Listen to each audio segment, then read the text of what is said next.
Okay, fashion fans, get ready, because today we are diving deep into the history of fashion. I love it.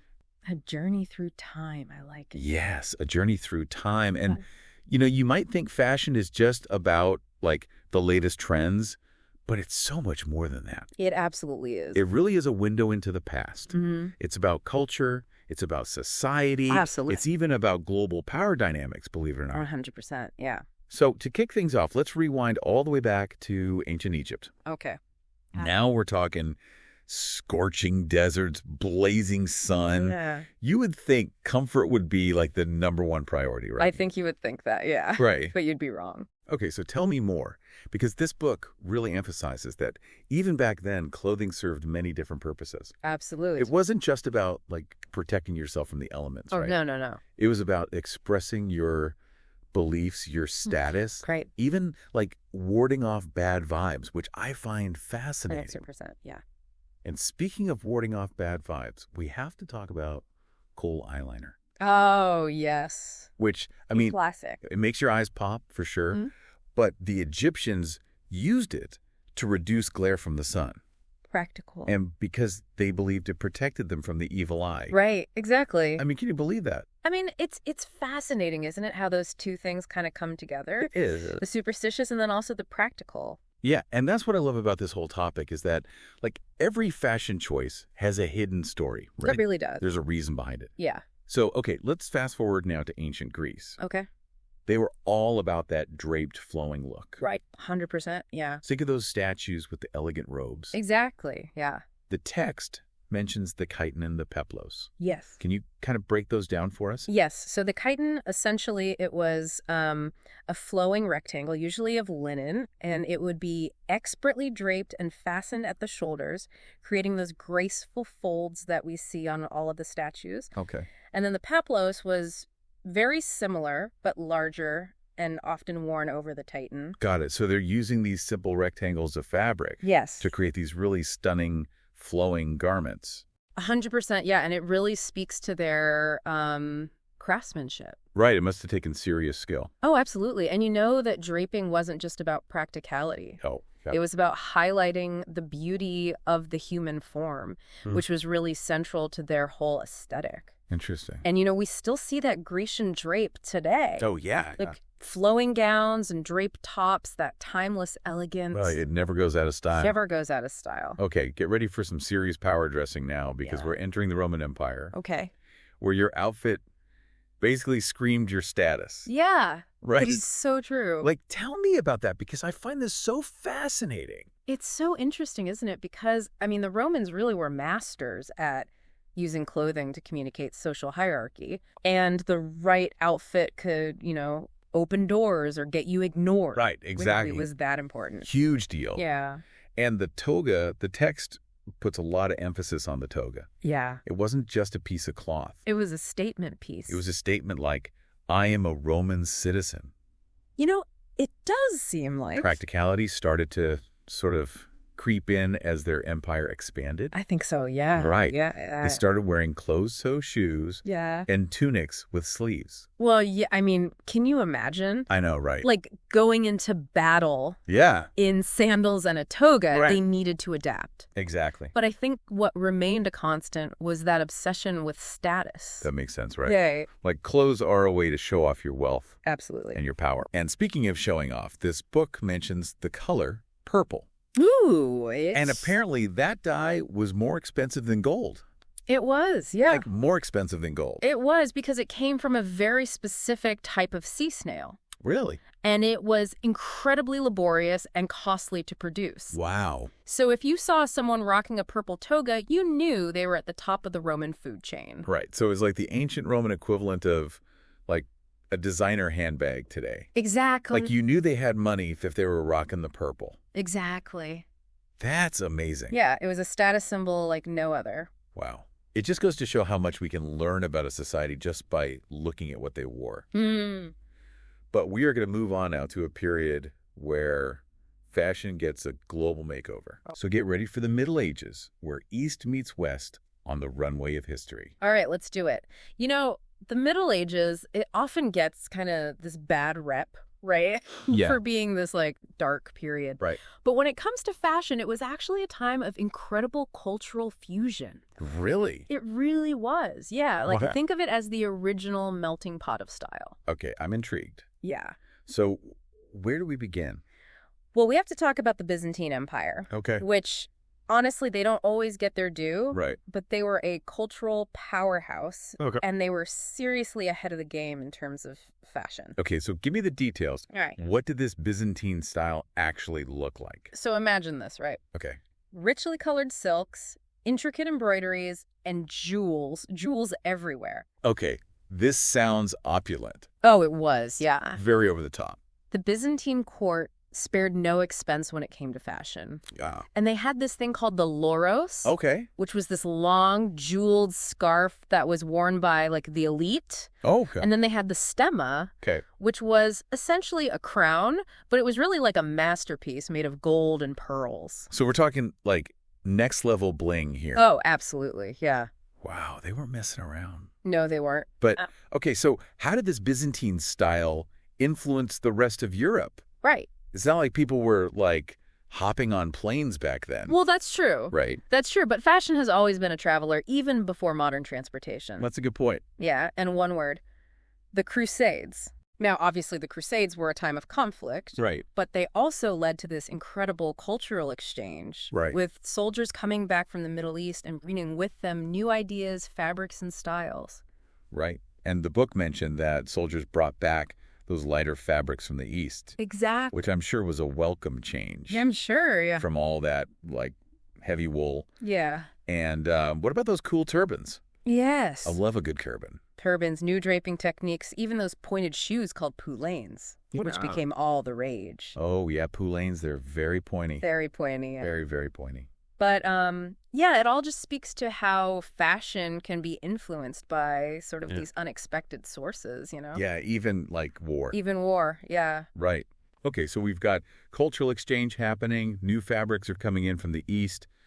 What else is shaping fashion in the Middle Ages? Well, we can't forget about the rise of cities Okay. and the growing power of guilds, including, you guessed it, textile guilds. Yes. Right, yeah. These guilds were made up of weavers and dyers and merchants, Okay. and they became major forces in the fashion world. So they were like the fashion houses of their day. Precisely. Okay. They were setting the trends, they were controlling the quality. And making sure everything was up to snuff, right? Exactly, Yeah, yeah. okay. So they controlled everything, Okay. from the quality of the fabrics to the training of new apprentices.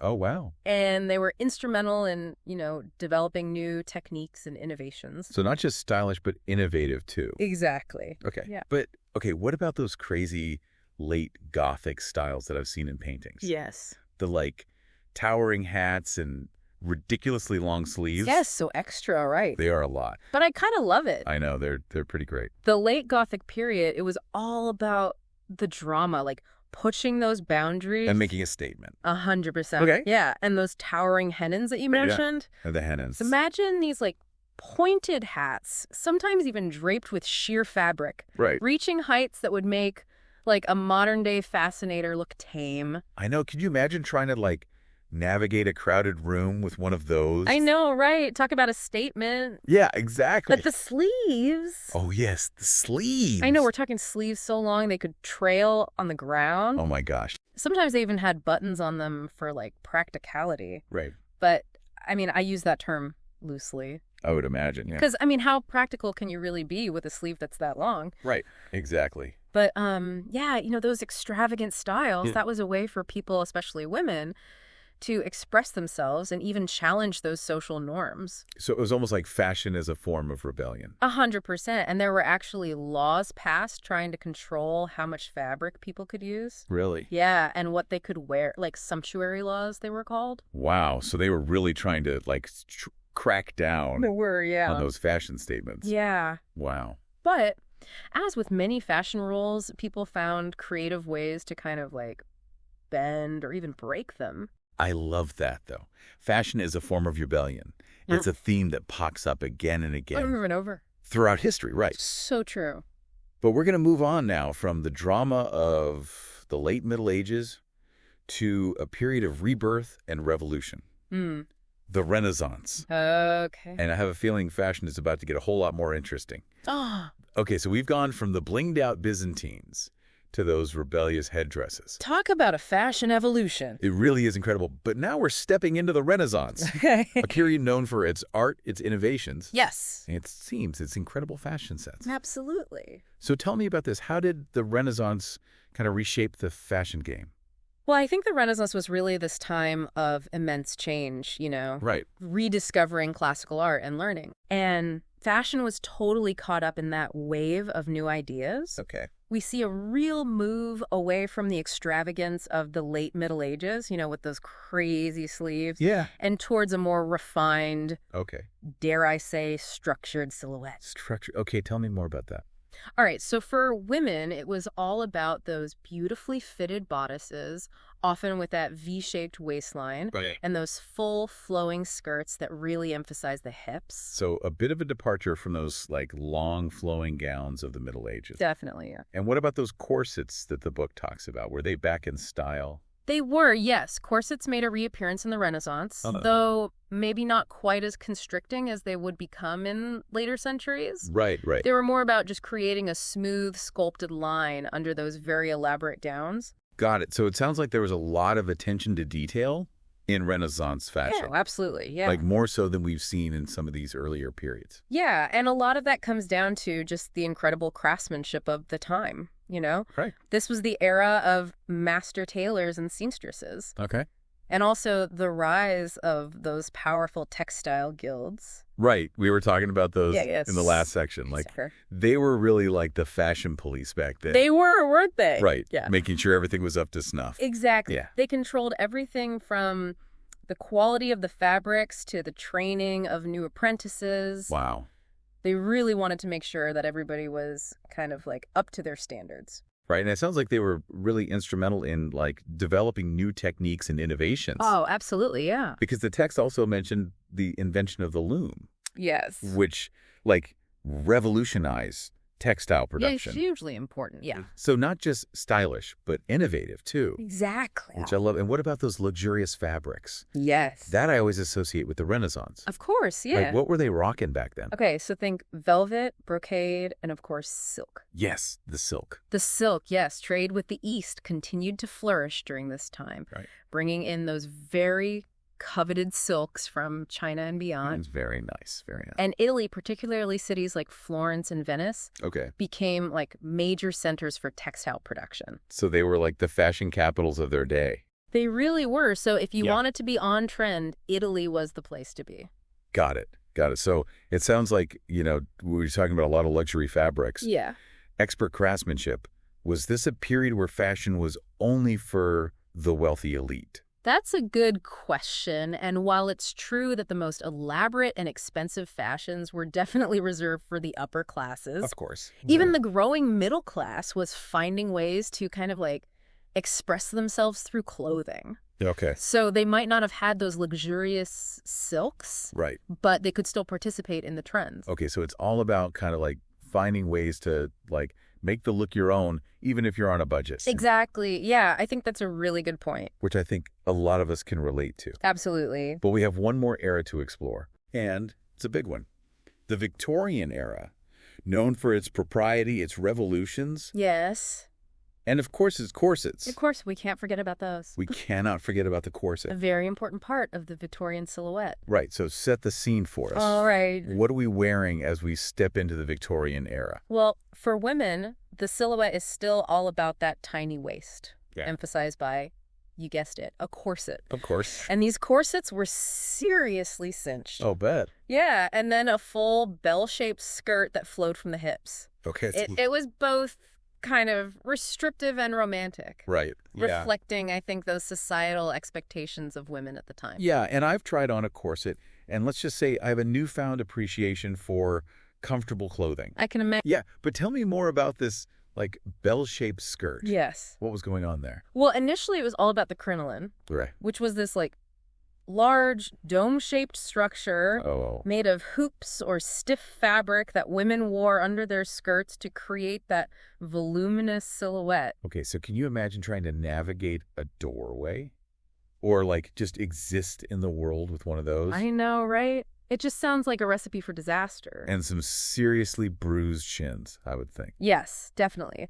But while the crinoline eventually gave way to the bustle, which emphasized the back of the skirt rather than the sides, Right. it still speaks to that Victorian obsession with creating this kind of like artificial and often impractical silhouette. So much effort for a fashion I statement. know, but it sounds very much like them. Right. Yeah. Like, that's what they were going for. 100%, yeah. But it sounds like there was more to it than just aesthetics, right? Oh, for sure, yeah. Victorian fashion was all about sending messages. All right. A woman's clothing, we're talking from the length of her gloves to the size of her hat, Wow. Okay. communicated her social standing, her marital status, even her moral character. Really? Yeah, it was this kind of like complex and often restrictive code. Wow. It's amazing how clothing can both express ourselves and control us. I know, right? All at the same time. It's so true. But the Victorian era was also a time of massive industrialization. That's right. So how did that kind of impact the world of fashion?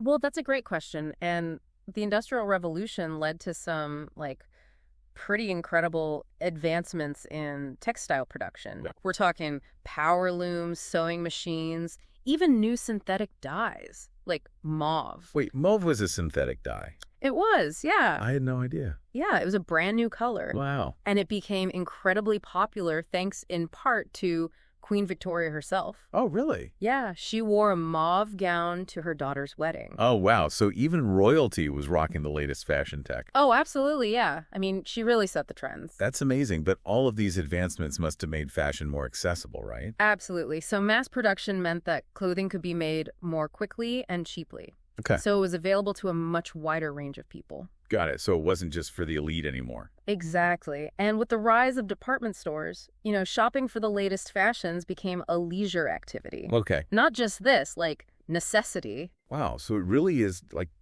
the whole fashion industry was undergoing a revolution. It really was, yeah. Just like the rest of the world. Exactly. That's fascinating. It's so interesting how it all kind of like ties together, right? Right, exactly. But even with all of these advancements, it sounds like there was still this kind of growing sense of Yeah. discomfort, I guess you could say, with how restrictive Victorian clothing was, especially for women. Oh, 100%. And towards the end of the Victorian era, we see the emergence of the dress reform movement, Okay. which was this group of primarily women Okay. who were advocating for more practical and comfortable clothing. Okay, so were they kind of like the original athleisure movement? Yes, Right. 100%. They were like, we're done with these corsets. We want comfort.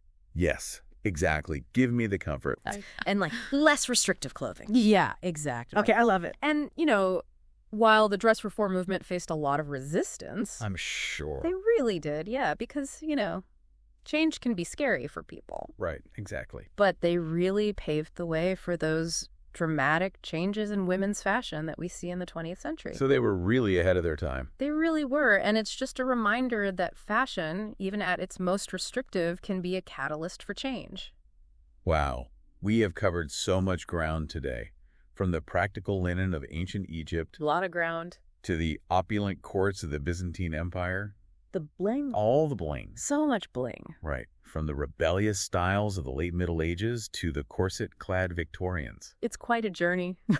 We've seen how fashion reflects not just our aesthetic choices, but our cultural values, our beliefs, and even our struggles for progress. And I think that's what makes it so fascinating to study, right? Right, exactly. Because it's really like this kind of like looking at ourselves through this like historical lens. Exactly. And it makes you wonder, like, what will future generations say about our fashion choices? Oh, I know, right? Like, will they see our love of athleisure as a sign of, like, our obsession with comfort and practicality? 100%. Yeah. Or, will they analyze, like, the rise of sustainable fashion as kind of like a turning point in our relationship with clothing and the environment? Right, or fast fashion. Exactly. Like, what will they say about that? I know, it's fascinating. It seems like every era has its kind of like fashion triumphs and its faux pas.